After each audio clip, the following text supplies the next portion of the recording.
Hello neat aspirants. ಈ ದಿನ U G NEET ಸ್ಟೂಡೆಂಟ್ಸ್ಗೆ mop up round caution deposit link release ಮಾಡಿದ್ದಾರೆ ಕೆ ಇ ಅವರು. ನೋಡ್ಬೋದು U G NEET 2024 mop up round caution deposit link. So ನೀವೀಗ caution deposit ಕಟ್ಟಬಹುದು. Caution deposit already second ರೌಂಡಲ್ಲಿ ಹೋದವರು ಒಂದು ಲಕ್ಷ ಕಟ್ಟಿರ್ತೀರಾ. ಮೊದಲೇ ಒಂದು ನೋಟಿಫಿಕೇಶನ್ ರಿಲೀಸ್ ಮಾಡಿದ್ರು, medical course fee deposit details ಅಂತ. ಈ ಡಾಕ್ಯುಮೆಂಟ್ ನೋಡ್ತಾ ಇರ್ಬೋದು ನೀವೀಗ. ಸೊ 5/10/2024 ಅಕ್ಟೋಬರ್ 5ರಿಂದ ಅಕ್ಟೋಬರ್ 8ನೇ ತಾರೀಕುವರೆಗೂ ಆನ್ಲೈನಲ್ಲಾದರೂ ಸರಿ ಚಲನ್ ಡೌನ್ಲೋಡ್ ಮಾಡಿಕೊಳ್ಳುವ ಮೂಲಕ ಎರಡನೇ ಸುತ್ತಿನಲ್ಲಿ ಕಾಷನ್ ಡಿಪಾಸಿಟ್ ಅನ್ನು ಪಾವತಿಸಿ ಯಾವುದೇ ವೈದ್ಯಕೀಯ ಸೀಟು ಹಂಚಿಕೆಯಾಗದವರು ಪಾವತಿಸಿದ ಕಾಷನ್ ಡೆಪಾಸಿಟ್ ಅನ್ನು ಕಟಾವು ಮಾಡಿಕೊಂಡು ಉಳಿದ ಮೊತ್ತವನ್ನು ಪಾವತಿಸಬೇಕು. ಗವರ್ಮೆಂಟ್ ಸೀಟ್ಸ್ಗೆ 1,00,000 ನೀವೇನಾದರೂ ಕಾಷನ್ ಡೆಪಾಸಿಟ್ ಕಟ್ಟಿರ್ತೀರ ಸೆಕೆಂಡ್ ರೌಂಡಲ್ಲಿ. ಈಗ 54,321 rupees ಕಟ್ಟಿದ್ರೆ ಸಾಕು. ಯಾಕೆಂದ್ರೆ ಅದನ್ನ ಡಿಡಕ್ಟ್ ಮಾಡ್ಕೋಬೇಕು. ಕಾಷನ್ ಡೆಪಾಸಿಟ್ ಆಲ್ರೆಡಿ 1,00,000 ಕಟ್ಟಿದ್ದೀರಾ. If you are attempting only G category seats, only government quota seats, ತುಂಬ ಕಡಿಮೆ ಇದೆ ಗವರ್ಮೆಂಟ್ ಕೋಟಾ ಸೀಟ್ಸು.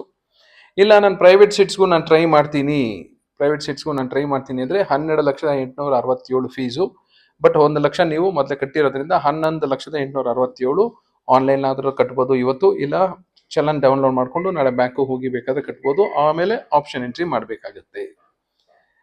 ನೀವೇನೋ ಪ್ರೈವೇಟ್ ಕ್ಯಾಟಗರಿ ಸೀಟ್ಸ್ನ ಪ್ರೈವೇಟ್ ಯೂನಿವರ್ಸಿಟಿಯಲ್ಲಿ ಏನಾದರೂ ನೀವು ಟ್ರೈ ಮಾಡ್ತಿದ್ರೆ 20 ಲಕ್ಷ ಹೇಳ್ತಿದ್ದಾರೆ. ಯಾಕಂದ್ರೆ ಕೆಲವು ಕಾಲೇಜಲ್ಲಿ 22 ಇದೆ, ಕೆಲವು ಕಾಲೇಜಲ್ಲಿ 25 ಇದೆ. ಸೊ ಒಂದು ಸೀಟ್ ಸಿಕ್ಕ ಮೇಲೆ ನೀವು ಅದನ್ನ ದುಡ್ಡು ಕಟ್ಬಹುದು. ಸೊ ಪ್ರೈವೇಟ್ ಯೂನಿವರ್ಸಿಟಿಯಲ್ಲಿ GP ಈ 20 ಲಕ್ಷ ಕಟ್ಟಿದ್ರೆ ನೀವು ಗೌರ್ಮೆಂಟ್ ಕ್ಯಾಟಗರಿ ಕಾಲೇಜಸ್ ಆಪ್ಷನ್ ಎಂಟ್ರಿಲಿ ಆ್ಯಡ್ ಮಾಡ್ಬೋದು. ಈ ಪ್ರೈವೇಟ್ ಕ್ಯಾಟಗರಿ ಸೀಟ್ಸು ಆ್ಯಡ್ ಮಾಡ್ಬೋದು 12 ಲಕ್ಷದ್ದು.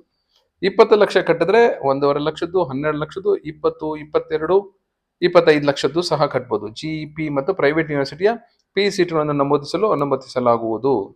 ವ್ಯತ್ಯಾಸದ ಬಾಕಿ ಶುಲ್ಕವನ್ನು ಸೀಟು ಹಂಚಿಕೆಯ ಫಲಿತಾಂಶದ ನಂತರ ಅಭ್ಯರ್ಥಿ ಪಾವತಿಸುವುದು. ಸಪೋಸ್ ನಿಮಗೆ 22 lakhs ಸೀಟ್ ಏನಾದರೂ ಅಲಾಟ್ ಆಯಿತು, ನೀವೇನಾದರೂ ಆಪ್ಷನ್ ಎಂಟ್ರಿ ಮಾಡಿದರೆ 2 ಲಕ್ಷ ಕಟ್ಟಬೇಕಾಗತ್ತೆ. ಇಲ್ಲ 25 ಲಕ್ಷದ ಸೀಟ್ ಅಲಾಟ್ ಆದರೆ 5 ಲಕ್ಷ ಮತ್ತೆ ಕಟ್ಟಬೇಕಾಗತ್ತೆ. Others quota, NRI quota 25 lakh ಕಟ್ಟಬೇಕಾಗತ್ತೆ. ಉಳಿದಿದ್ದು ನಿಮಗೆ ಸೀಟ್ ಸಿಕ್ಕಿದ್ದಾದ ಮೇಲೆ ಅಮೌಂಟ್ ಪೇ ಮಾಡಬೇಕಾಗತ್ತೆ. So option entry link release ಮಾಡಿದ್ದಾರೆ. ಸೊ ನೀವು ಆನ್ಲೈನಲ್ಲಿ ಕಟ್ಟೋ ಹಾಗಿದ್ರೆ ಇವತ್ತೇ ಕಟ್ಟಿ. ಬಟ್ ಕಟ್ಟಿದ್ದಕ್ಕೆ ಮೊದಲೇ ಯೋಚನೆ ಮಾಡಿ, ಕಟ್ಟೋದಾ ಬೇಡ ಅಂತ ಯೋಚನೆ ಮಾಡಿ ಆಮೇಲೆ ಕಟ್ಟಿ.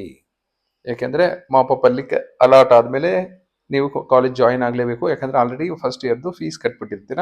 ಈ ಡಾಕ್ಯುಮೆಂಟ್ ಇದೆ ಇಲ್ಲಿ KEA ವೆಬ್ಸೈಟಲ್ಲಿ, ಡೌನ್ಲೋಡ್ ಮಾಡ್ಕೊಳ್ಳಿ, ನೀಟಾಗಿ ಓದಿ, ಮನೆಯಲ್ಲಿ ಡಿಸ್ಕಸ್ ಮಾಡಿ, ಆಮೇಲೆ ಫೀಸ್ ಕಟ್ಟಿ ಆಪ್ಷನ್ ಎಂಟ್ರಿ ಮಾಡಿ. All the best for your mop up NEET counselling. Thank you.